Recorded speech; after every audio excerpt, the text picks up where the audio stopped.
সরকারি প্যানেল থেকে বাদ হয়ে গেলে কুত্তাও ওকে চেয়ে দেখবে না, একটা মামলা জিততে পারে না, হাও হাও হাও করে চেল্লাতে পারে। চুলোর মুখ দিয়ে সবসময় ছাই বেরোয়। সুতরাং বোম যদি থাকে সেটা তৃণমূলের দলের কাছে আছে, বোম যদি থাকে তৃণমূল দলে থাকে, বোম পিস্তল যদি থাকে শাহজাহানের বাড়িতে আছে। জল ছাড়া মাছ বাঁচতে পারে না, ঠিক সেই রকম দুর্নীতি ছাড়া তৃণমূলের জীবেরা, তৃণমূলের প্রাণীরা, তৃণমূলের বাচ্চারা একজনও বাঁচতে পারবে না। এ থেকে জেড, অর্থাৎ মাথা থেকে পায়ের নখ পর্যন্ত 1 কোটি থেকে 5 কোটি মানুষ ঢুকে বসে আছে। তাদেরকে নিয়ে যা, আগে তাদেরকে ফেরত নেই, 5 কোটি ফেরত নেই, তারপরে হাসিনাকে নিবি, আয় বিনিময় কর। 5 কোটি মানুষ শুধু এই ভারতবর্ষে, বাংলাদেশে, তাহলে ওরা বাংলাদেশি, তুই ফেরত নে। শুধু হাসিনাকে চাই, হাসিনাকে চাই বললে হবে নাকি? হাসিনাকে আমার মহান প্রধানমন্ত্রী, মহান বিদেশ মন্ত্রী অতিথিকে আশ্রয় দিয়েছে। স্যার বলছি, এই যে দুর্নীতির শিকার হওয়া শিক্ষকদের এক অংশ এসএসসি দুর্নীতির বিরোধিতা করে আগের দিন বিকাশ ভবনে তারা আন্দোলন করেছিল এবং তারা এখন বলছেন যে নবান্নে আন্দোলন করবে। এই এত আন্দোলন করার পরেও তো দুর্নীতি চলছে। দেখুন, পশ্চিমবঙ্গ সরকারের, মমতা খালা সরকারের, মমতা বুবুর সরকারের, মমতা ব্যানার্জির সরকারের রন্দে রন্দে রন্দে দুর্নীতি ঢুকে গেছে, ইঞ্চিতে ইঞ্চিতে দুর্নীতি ঢুকে গেছে।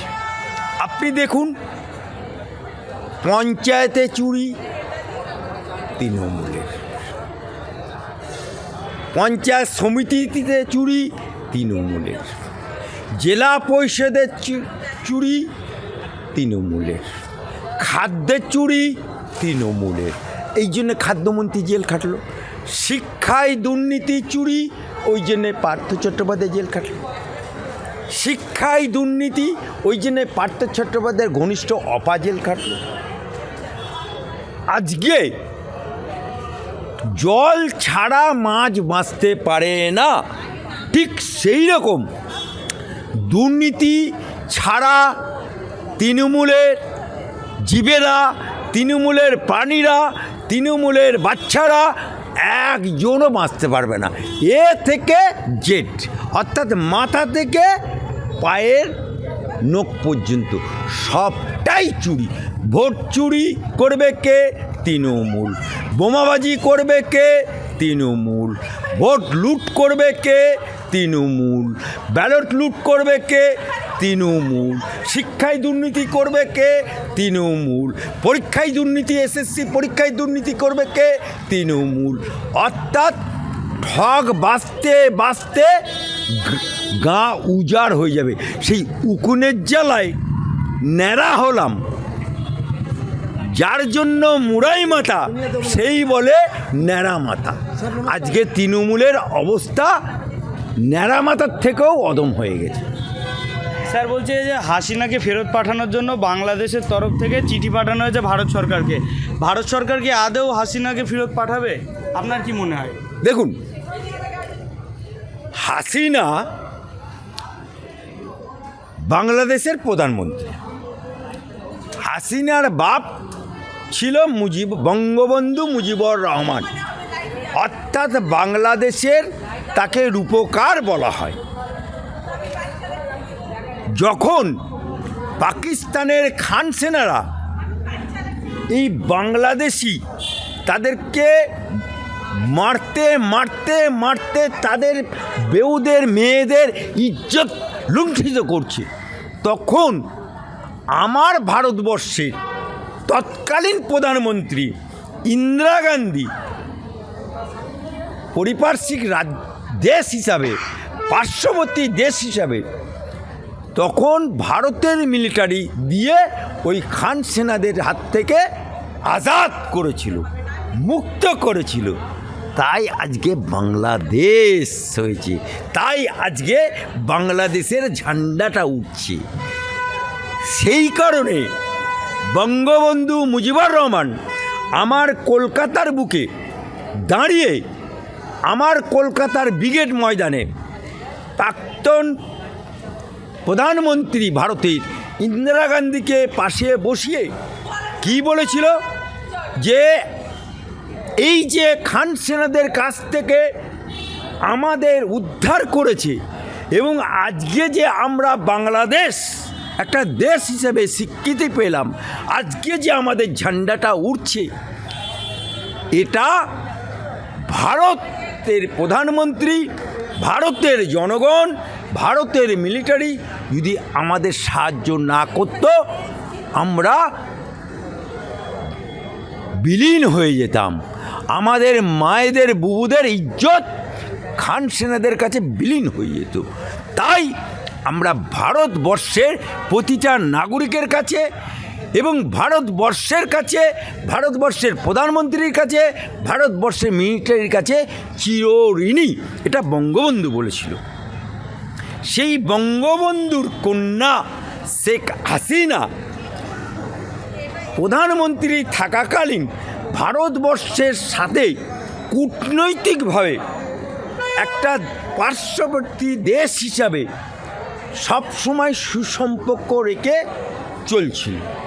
কিন্তু এই ভারতবর্ষের সাথে সুসম্পর্ক রেখে চলা ওখানকার কিছু মৌলবাদ, সাম্রাজ্যবাদ এবং কঠোর মৌলবাদ, তারা এটা ভালো চোখে দেখছিল না। তারা আন্দারে আন্দারে আন্দারে ইঁদুরে মাটি তোলার মতো মানুষকে হাসিনার বিরুদ্ধে ক্ষিপ্ত করার চেষ্টা করছিল।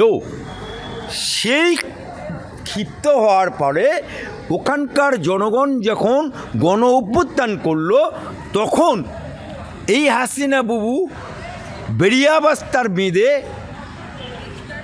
পাকিস্তান গেল না, আফগানিস্তান গেল না, পৃথিবীর মধ্যে তাজিকিস্তান গেল না, পৃথিবীর মধ্যে 20টা মুসলিম দেশ কোনো জায়গায় গেল না।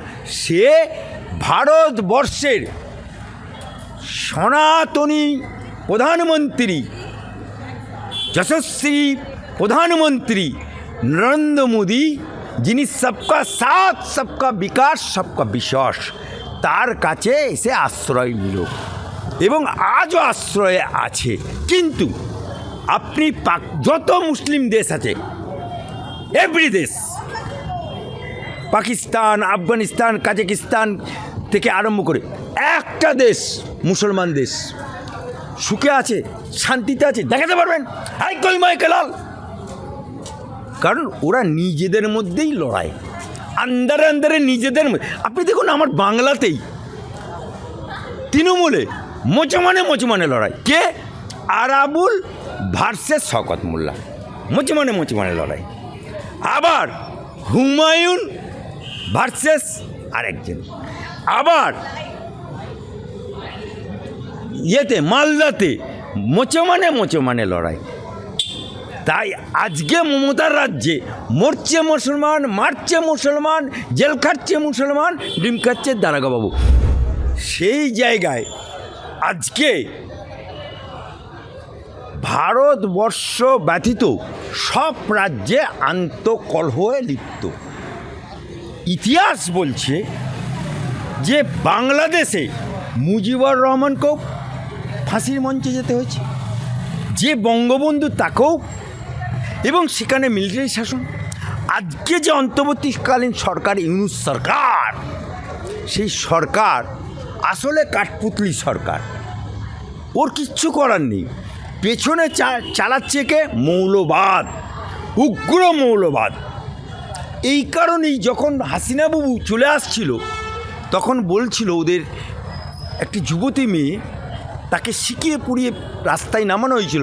পেইলেছে রে পেইলেছে, মমতা বাবু পেইলেছে, মোদির বউ পেইলেছে, মোদি বউ পেইলেছে বলতে শোনা গেছে। অর্থাৎ এইভাবে শেখানো হয়েছে।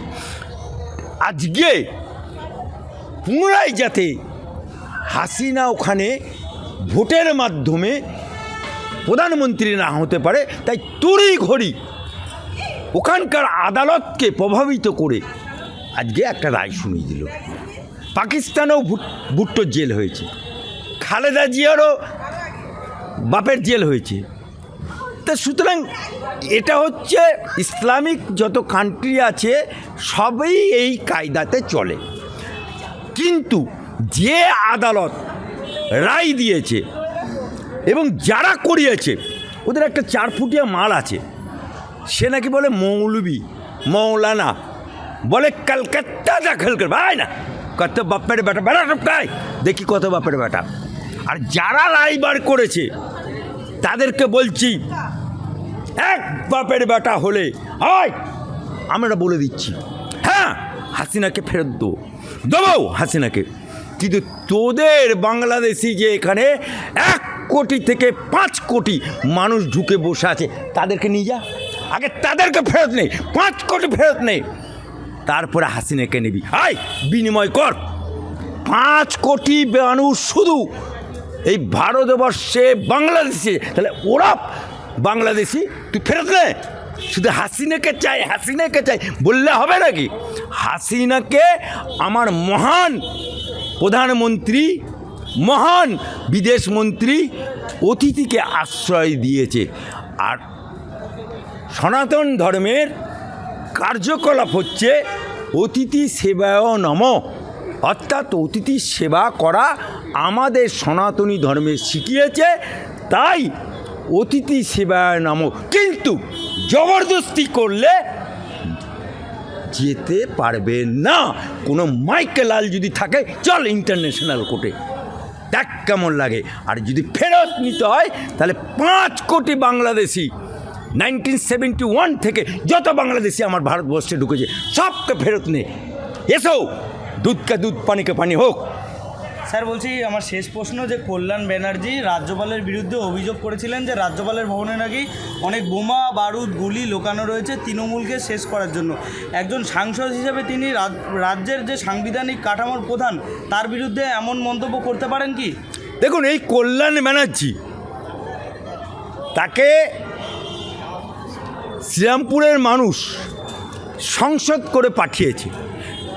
একটা এলাকার সাংসদ, সে তার নিজের এলাকার মানুষের বুকের যন্ত্রণা, এলাকার মানুষের দুর্দশা, এলাকার উন্নয়নের কথা সংসদে বলার জন্য তাকে পাঠায়।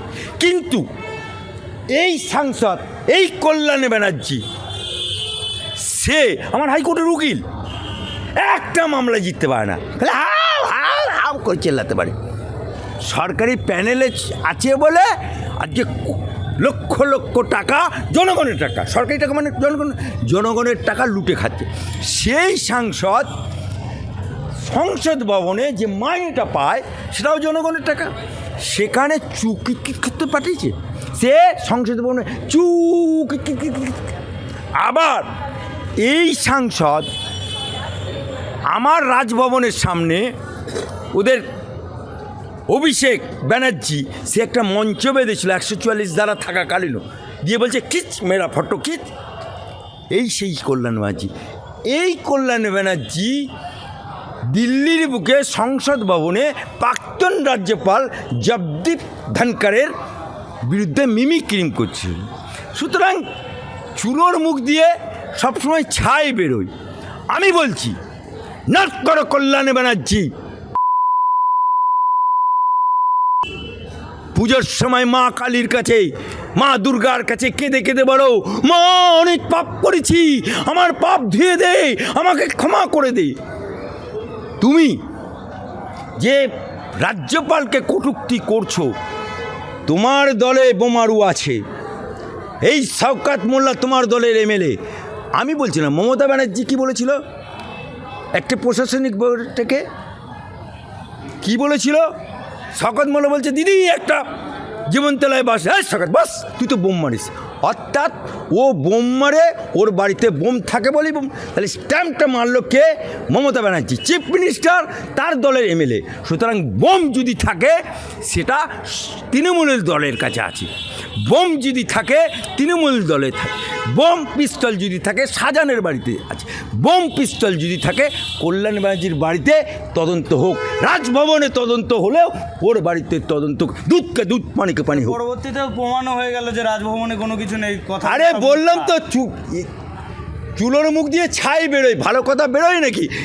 রাজ্য সরকারটা পড়ে গেলে, এই সরকারি প্যানেল থেকে বাদ হয়ে গেলে কুত্তাও ওকে চেয়ে দেখবে না।